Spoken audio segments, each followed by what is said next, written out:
Մեքենաների շարքի պես երկար ձգվում է նյարդը, ազդանշանների պես բարձր հնչում հարցը։ Այս խցանումները երբևէ կավարտվեն։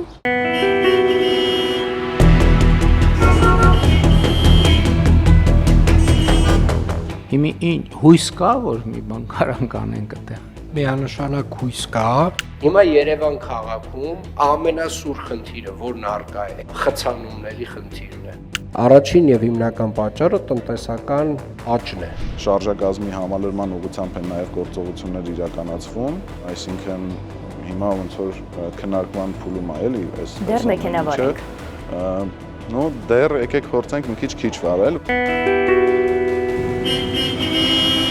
Երևանի փողոցներին հենց իշխանության կողմից վերագրվող աղետ, քաոս, ճգնաժամ բառերը շարունակում են արդիականանալ։